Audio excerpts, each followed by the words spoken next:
Welcome to African American Conservatives, the soul of the conservative movement. I'm your host, Marie Strader. We hope that you will go to brightnews.com or acons.substack.com or anchor.fm/AACONS and follow our podcast. And then you'll get updates and it'll be pushed to your device. And you can follow us and never miss an episode.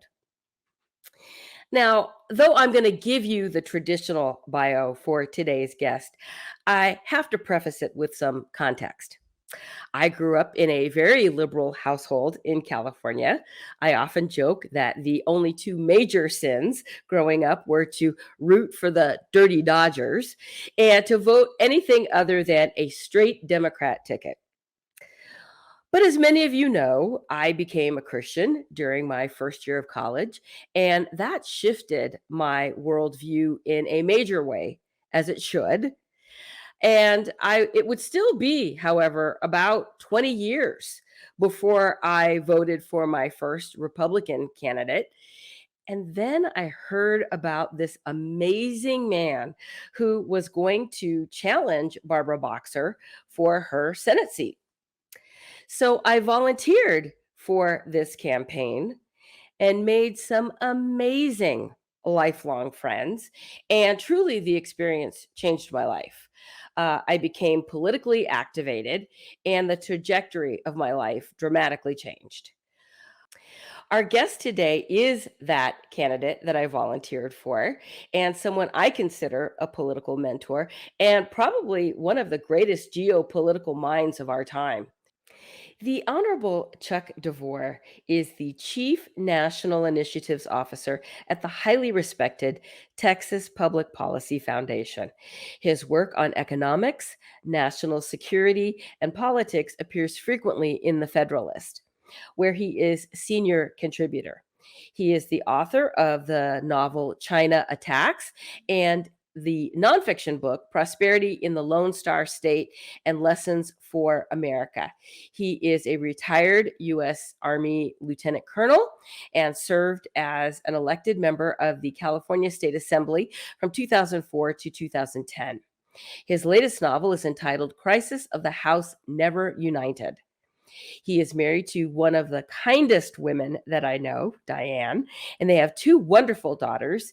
And adding to his bona fides, he and my husband share the same birthday, right down to the same year. Welcome back to the show, Chuck. That's great. Great to be with you. I didn't know that about your husband. That's remarkable. Yeah, 62 was a good year. Yeah, I guess. Now, would you speak to the impact African Americans had on the country in the time period that you focus on in your book, as well as the issue of slavery? Yeah, so obviously it's an issue that's extremely fraught, especially seen today through the lens of today. So when you look at the development of the North American continent, and you look at, for example, the Spanish model, where they go in and they basically take over an existing empire that had a highly complex system of essentially serfdom, as well as subjugation of neighboring tribes. And the Spanish, of course, conquered the Aztecs and essentially assimilated their empire and had what was in effect slavery for centuries. In America, of course, things started with indentured servitude, where people would essentially, either because they were criminals or because they couldn't afford to come here, they would essentially sell 7 years of their life for passage to North America.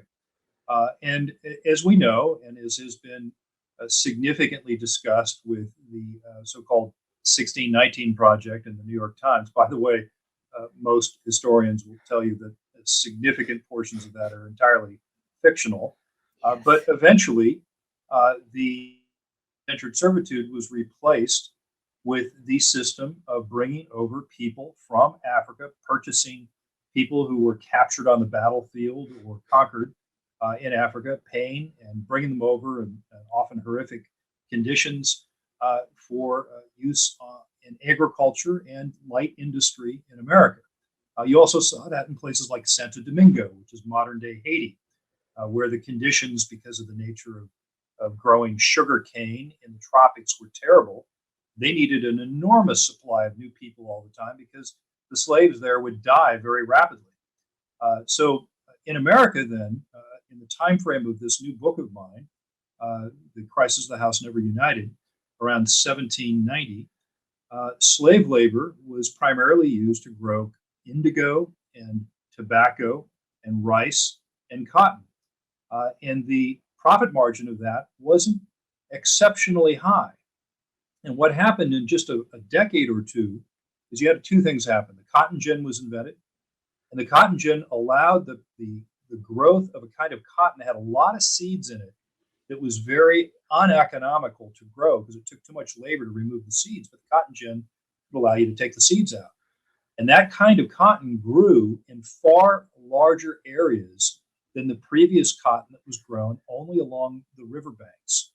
And so, in a very quick period of time, the South went from growing a number of crops, many of which, by the way, were not grown with the assistance of slaves, to becoming a monoculture, growing one particular type of cotton that made an enormous amount of money. And so, my novel takes place prior to that happening. And if you want, we can talk a little bit about what all that money did to the attitudes of the people who were making it. And you can expand on that if you'd like to.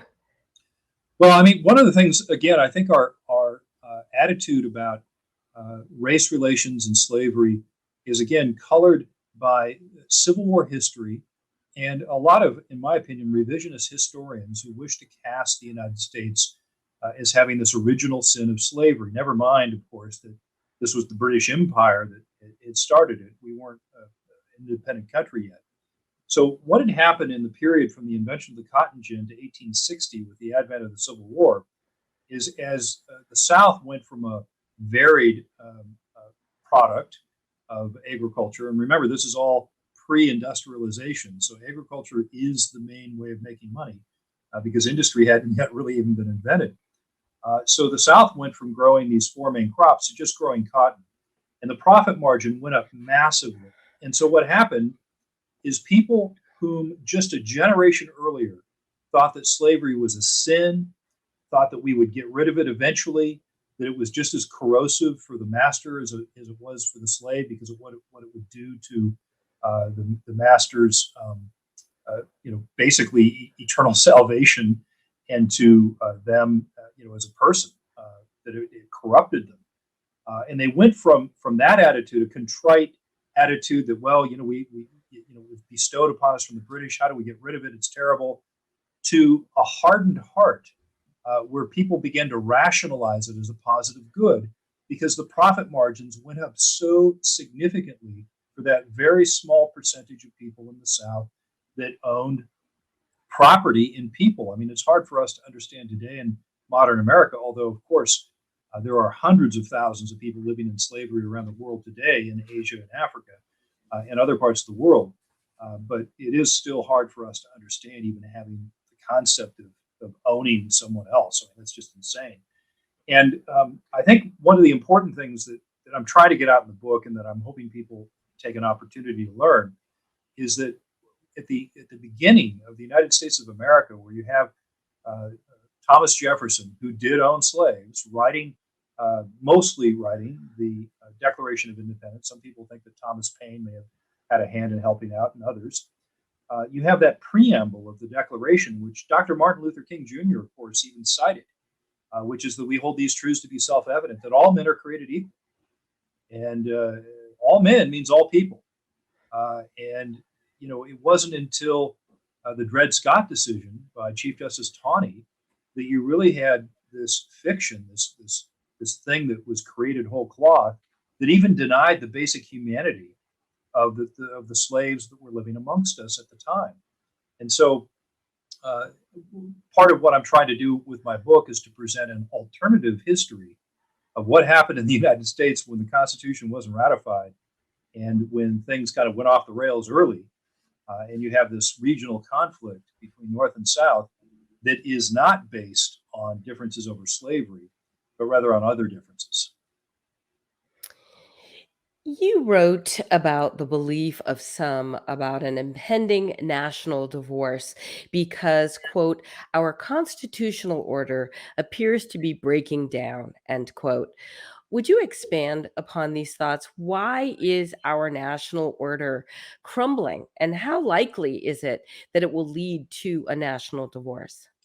Yeah, that's a great question. So essentially, there's a couple of things going on. If you go back to the 1870s, you had this flowering of advanced education, essentially the creation of the PhD program. You had these political scientists and theorists coming over from Germany. You had people like Hegel and other thinkers. And the theory back then, fully embraced by President Woodrow Wilson, who prior to being president, was president of Princeton and basically the first political scientist president we ever had. And by the way, an exceedingly racist man who was a big booster of the KKK and white supremacy. In fact, prior to his becoming president, uh, there were black and white employees would work alongside each other in federal agencies. And he issued an executive order to segregate federal agencies, this Democratic president. And so Woodrow Wilson and other thinkers of their time believed that the American Constitution was obsolete, that it was built for an agrarian society and it was written a long time ago, and that it was not up to the challenges of a modern industrialized America. And so they didn't like the idea of checks and balances. In fact, Woodrow Wilson likened it to an organism and invoked Darwinism, saying that no organism with organs that are set off against each other can survive. This is contrary to the theory of evolution. And therefore, he thought that government's organs should all work together. Now, of course, the founders, knowing what they knew about human nature and about greed and ambition, wanted to have checks and balances because they knew that unfettered power would lead to tyranny.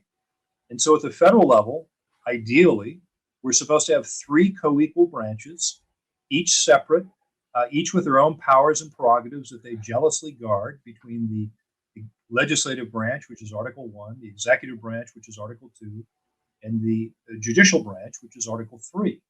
And then there's a further check and balance in our system between the national government and the state governments and their powers. And I think it's very important that we understand, by the way, that states have powers, they don't have rights, only people have rights. Governments have powers. And so the founders set up the system with the three branches at the national level and then the tension between the national government and the states as a way of dividing up power and preventing any one person or any one faction from becoming so strong that they might become tyrannical. Now, part of the problem is, of course, this has been breaking down and it's been replaced increasingly by something that we call the administrative state, which goes back to Woodrow Wilson, goes back to the progressives about 120 years ago, and their belief that our representative form of government was inadequate to the industrial age, and therefore you needed technocrats. You had to have highly skilled bureaucrats, unelected people, by the way, who would be making these very complex and important decisions for us, following the general guidance given by elected officials. Of course, this is not a form of government that the founders would have recognized. And as we've seen with the reaction to COVID, with some other challenges, we see it with, for example, school districts and how they've reacted to parents wanting to have more transparency and a little more say in their children's education. And it seems like every day we see a form of government that thinks that we, the people, are just meddling in their right to conduct our affairs for us. And so that's what I'm talking about. Essentially, think of it this way. Think of it as the government's, the style of government in California under Gavin Newsom or in New York being then imposed upon the whole nation through the force of the federal government and its bureaucracy. That's essentially what we're facing, where the distinctions between the states and how they govern themselves become erased, and the states essentially all become like California under the auspices of a strong federal government that doesn't give us much leeway. That's absolutely right. You wrote that crisis of the House never united, quote unquote, asked the question, what would have happened if the Constitution had not been ratified, end quote. What inspired you to look at that question? So back in 2004, I had the opportunity to be a Lincoln Fellow with the Claremont Institute. It's about an 8-day seminar where you learn about the philosophical foundations of the country. Where do the founders draw their inspiration from? People like Montesquieu, some of the other great, Locke, um, Machiavelli. Uh, and so they knew what they didn't want, right? They looked at the city states of Greece and how they swung between a tyranny and kind of a populist democracy and how unstable they were. They thought that a republic was the best form of government. And the problem is that in the 6 years after we won our independence from Great Britain, we were governed under a form of government called the Articles of Confederation. And that was really a state-centric government. It was very difficult to raise revenue, to run the national government. We couldn't raise enough money to have a national army to defend ourselves against the Native American tribes who were being armed and equipped by the British, because the British, of course, were still upset that they lost, and they wanted to bottle us up. They wanted to prevent us from moving our boundaries to the west and to the north. And so they armed the Native American tribes in the Ohio River Valley. And without an army, there was nothing really you could do about it. And so what I found during the Lincoln Fellowship was something I didn't know, which was that the ratification fight for the Constitution in 1787 was very hard fought and very close. And so what you see after Shays' Rebellion in 1786, we have a bunch of angry farmers in Massachusetts who almost overthrew the government of Massachusetts. They were angry because they didn't have the hard cash, the gold and the silver, to pay for their mortgage debts or to pay their taxes. And so they tried to overthrow the government of Massachusetts and almost succeeded. And so people were pretty upset about that, pretty worried about that. And so about 55 of the most powerful and wealthiest men in the country gathered in Philadelphia after that and put together a new a compact, a new constitution to supplant the Articles of Confederation. And it needed 9 of the 12 United States to approve it to go into effect. And the first 5 happened pretty quickly. And then it got to Massachusetts, and there was a fight in Massachusetts. And it was complicated by the fact that you had a lot of these defeated farmers from Shays' Rebellion in the western part of the state that were pretty angry, and they were pretty suspicious of a strong national government. And so it barely passed, and it only passed in Massachusetts with the promise that there would be a Bill of Rights incorporated into the Constitution. Alexander Hamilton and others opposed it. George Washington opposed it. They thought that a Bill of Rights was superfluous, that it wasn't needed, that it was implied. But you never would have gotten the votes out of Massachusetts without it. A week later, there was a ratification convention held in New Hampshire in Exeter. And I'll tell you, you think politicians are sneaky these days. What happened in Exeter, remember, it's the middle of winter, it's February 1787. They held the nominating for the ratification convention in Exeter on the coast specifically to prevent the anti-federalist farmers from the north and the west of the state from being able to make it to Exeter because all the roads were icy and snowy. And in spite of that subterfuge, they almost lost the vote outright. They almost had a rejection of the Constitution, ostensibly over the issue of slavery. And I say ostensibly because it's hard to know through the lens of time whether this was used more as a rhetorical device to fire people up or whether it was truly sincere. But that's what was used. And they almost had a vote to outright reject the Constitution. And the Federalist side barely was able to get a vote to simply adjourn and to re-adjourn in June.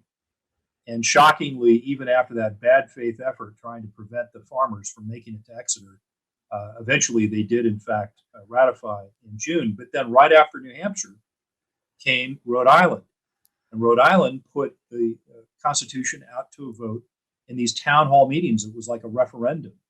And it was overwhelmingly rejected, I think by more than 10 to 1, partially because the Federalists were so afraid to go to the polls.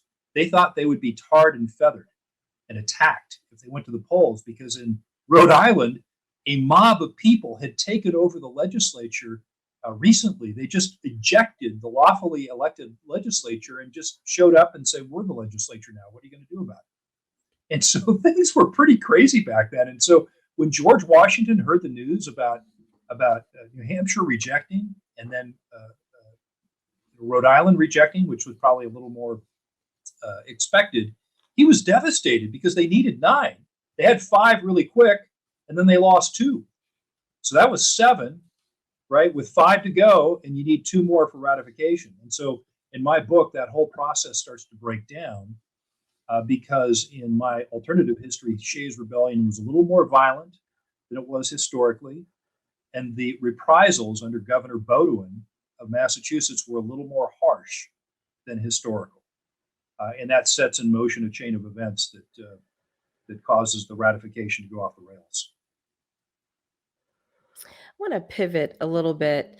A new report from U-Haul confirms that California, our former state, remains the state with the greatest loss of population in the nation, and that Texas, our new state, is the fastest growing state. And it's the 3rd year in the row that this has happened.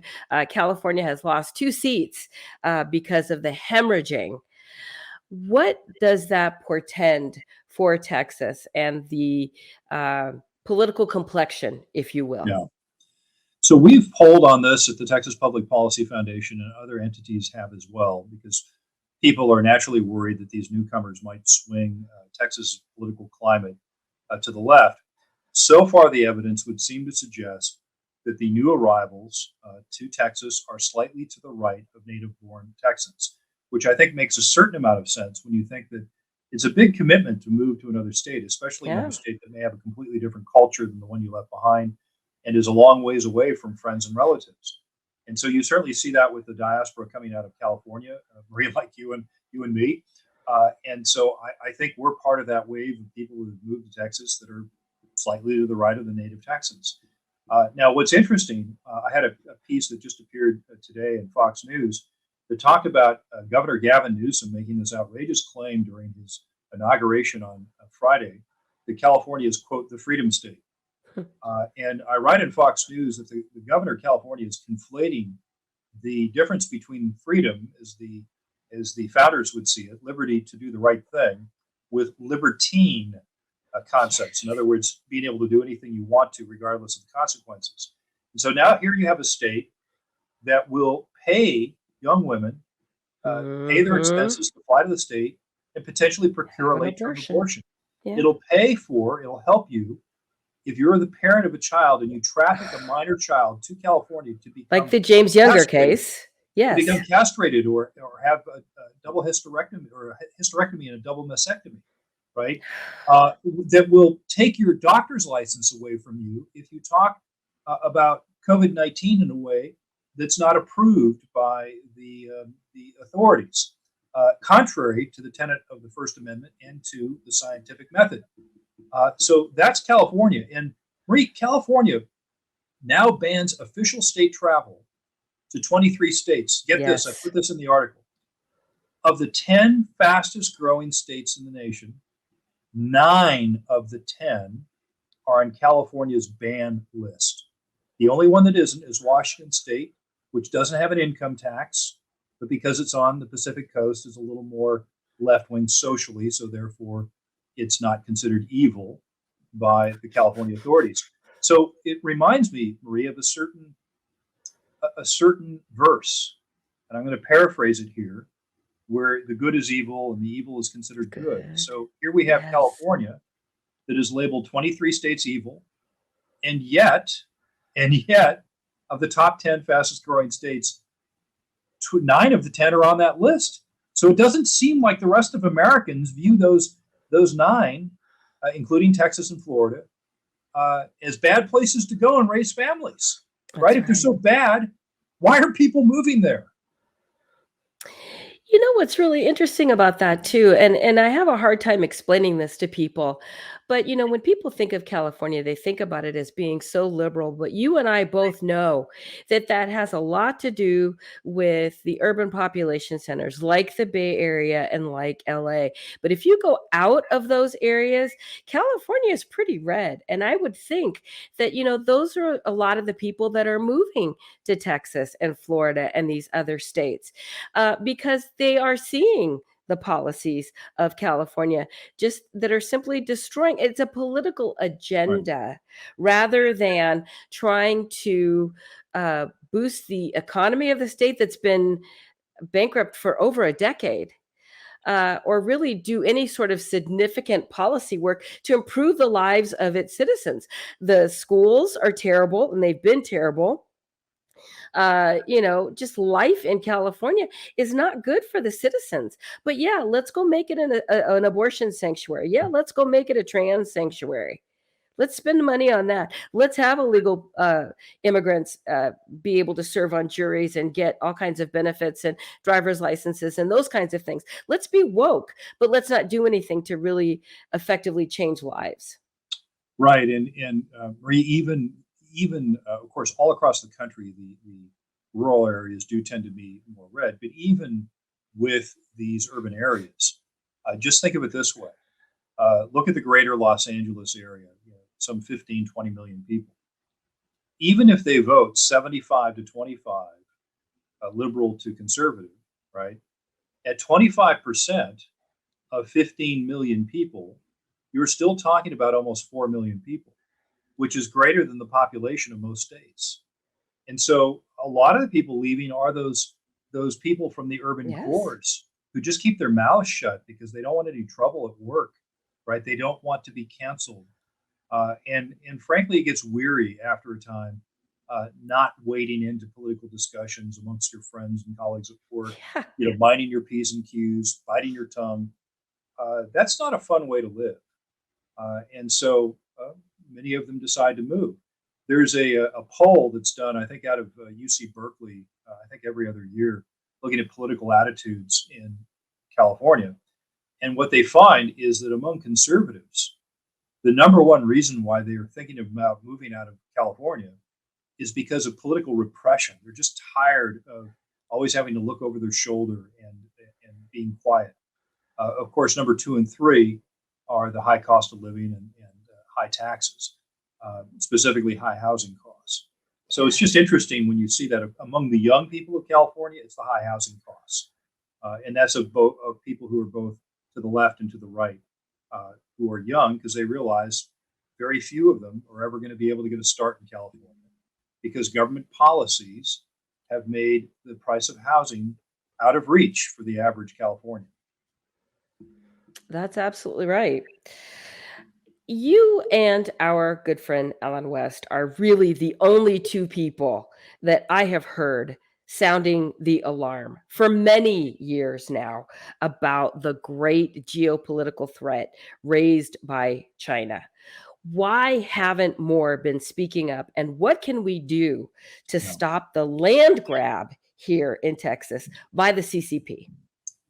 Yeah, I mean, it's a complex issue. It's challenging because America is a continental power, and we don't exactly have threatening neighbors to our north and to our south. Although I certainly would argue that the criminal human trafficking and drug cartels in Mexico are Yes. increasingly controlling all levels of the Mexican government.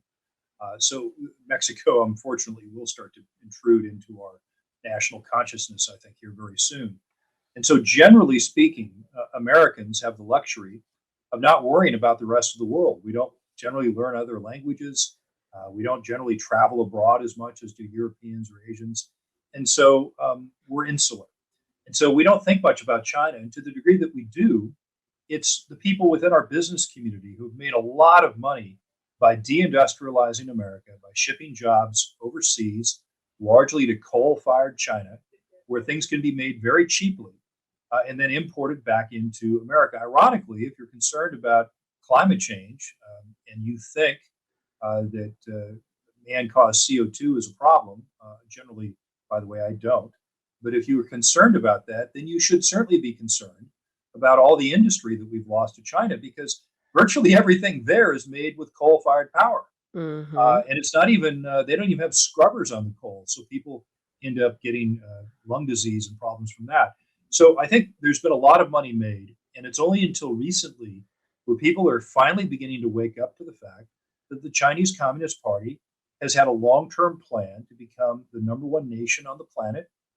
And they view the United States of America as their number one roadblock or adversary to achieving that. And unfortunately, I think we took a long vacation after the Cold War, and we did not pay attention to proper defense priorities. Our Navy is not nearly as strong as it should be. We've allowed our nuclear forces to decay, be not modernized and strengthened. The Chinese are adding to their nuclear arsenal at a pace that's quite terrifying. It's Hmm. outstripping anything that most people realize. And they are girding themselves for war. Now, insofar as Chinese property ownership here in America, let me break it into two categories for you. First of all, there are a lot of everyday Chinese people, many of whom have made a lot of money as China has embraced, kind of gone from communism to fascism, where it's essentially a state directed enterprise. And that's a little more efficient than communism. And so they're making a lot of money. And so a lot of Chinese have parked their earnings into American real estate. So, for example, in a recent year in California, 2% of the real estate purchases in California were from China, because that's a way for them to convert their currency into capital that the Chinese Communist Party can't very easily take, right? It's one thing to take away the company that you built and to confiscate all of your cash if you live in China. It's much harder to do that if you have a house in Los Angeles. So that's number one. I'm not as concerned about that because you can't take the house with you, Hmm. and the property remains in America. But then let's go to concern number two. What you're seeing increasingly are large tracts of farmland being bought by Chinese interests. In most cases, this farm and ranch land coincidentally sits Yes. adjacent or close to Yes. sensitive military installations, Yes.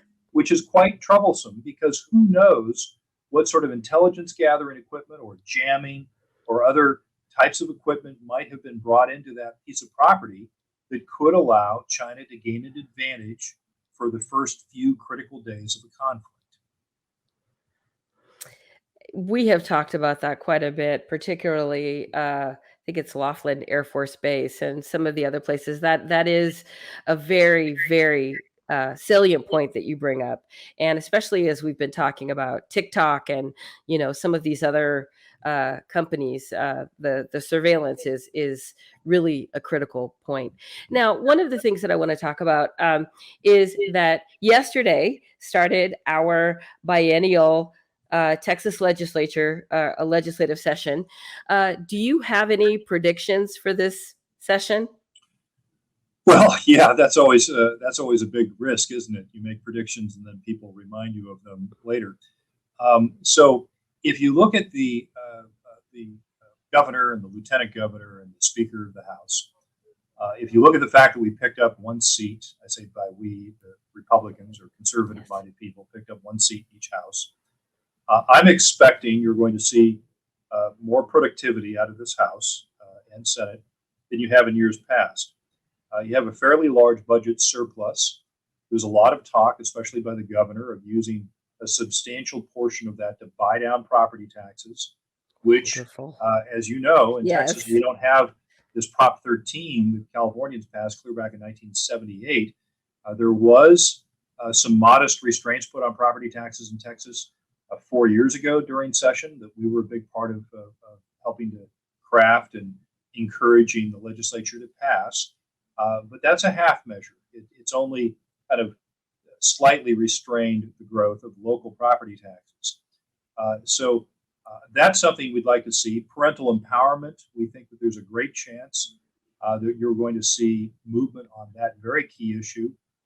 We view it as essential, not only to Yes. improve learning in Texas, but also, in a way, a civil rights issue. Because if you Yes. have children in inner city schools where their parents or parent don't have the money and ability to get into a better zip code.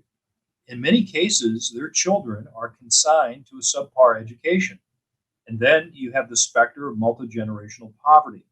Uh, we need to break that. We can break that cycle. We need to view it as a sacred mission to the people of the state of Texas to improve the opportunity for all Texans to have a top grade education for their children. And I think this is very important from the standpoint of how we get along with each other as citizens, how we see people accumulate wealth and be able to become more full material participants in our republic. And I would hope that we'd see some progress on this very vital issue. I'm confident that we will. The question is how much. Amen. For a long time that I've talked about the educational freedom being a civil rights issue. So I hope that that does happen. And the priorities of the Republican Party of Texas, the 8 priorities, do center a lot on parental initiatives and protecting our children. So I do hope that those things happen. If you're just joining us, our guest this segment has been the Honorable Chuck DeVore. His new book is Crisis of the House Never United. Chuck, how can our listeners continue to follow you online and follow your work? Well, a great place, of course, is the Texas Public Policy Foundation. So that's just texaspolicy.com. I'm pretty active on Twitter, although that's sometimes a mixed blessing, at Chuck DeVore. I write quite a bit for The Federalist. I'm a senior contributor there, so my pieces will appear at The Federalist. I'm a fair amount on Fox News, both in written form and on the broadcast. So there as well. And then I have a new piece, of course, today in the Daily Caller, which you can only get your stuff into so many different papers, right? There's only a certain amount of days in a week and a certain amount of time that you can put to creative endeavor. But that's mostly where you're going to find me is Fox News and the Federalist, and of course on TexasPublicPolicy.com, where you're not only going to see my opinion pieces, but occasionally when I write a research paper, it'll be there as well. And then, of course, my book can be found on Amazon. I have a handy hardback here, and it's actually, I've been very impressed by the Amazon distribution system and the quality of the material. So I've got them both in Kindle format and paperback and hardback. And I'm hoping to get in the studio and do an audio version as well. Don't hold me to it. How cool But would that I'd like be? to do that as well, because as you may, I like to think that I've got a great face for radio. You do, and you've got a great voice. So awesome. It was so great to have you as our guest today. I hope you'll come back, and please do give Diane my love. Will do. Thank you. Thank you. And that's our interview with the Honorable Chuck DeVore. And you can see why I volunteered for this man's campaign. You can see why he is my political mentor. And you can see why I just absolutely adore him. He is one of our greatest political minds, I think, of our time, and such an asset and such a treasure, a national treasure. So let's bring on in DK. DK, come on in. Hola. Hey, what did you think of that? It was a very fascinating interview. He makes a lot of great points. He wrote does. a very interesting book also. You know what I found really interesting that he said that I had, and I don't know why I've never thought about this, but he's absolutely right. All of these athletes that have been kneeling for the Star Spangled Banner, for our national anthem, really should be kneeling when they play God Save the King. We were really a colony of Britain at that time. So yeah, I found that fascinating. Yeah, we have quite a history. I mean, his book talks about that period that I never gave a great deal of thought to. I like to read American history. I read about the Revolutionary War period. I read about the Civil War period. I love reading about Reconstruction, because that's when our people, Black people, made so many advances, the civil rights march, but I never really studied the period that Chuck DeVore wrote about in his book, and so I recommend that very highly. You get the taste of Aaron Burr and Alexander Hamilton and so many Native Americans and African Americans who had an influence. It's quite a read, and it's quite a period of history to study. And what's really interesting to me is that, here in Texas, there are a lot of, there is so much African American history that is really surprising, I think, to a lot of people. There are a lot of streets named after people that I had to look up when we were looking for our house. I saw all of these names and I was like, who is this? Who is that? There are a lot of streets named after people in Texas. There are a lot of cities named after people. There are a lot of places named after people. And so I'm also a student of history. My mom was a big history buff. My youngest is a huge history buff.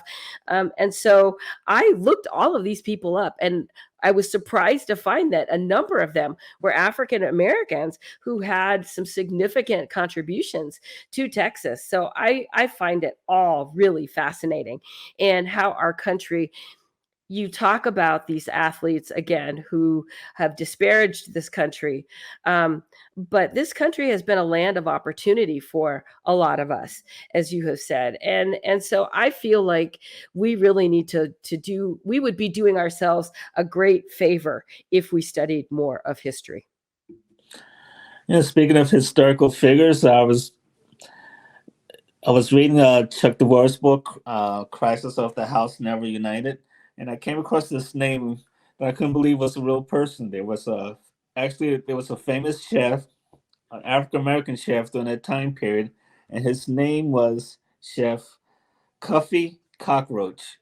I don't know if I would eat anything from a chef whose name was Cuffy Cockroach.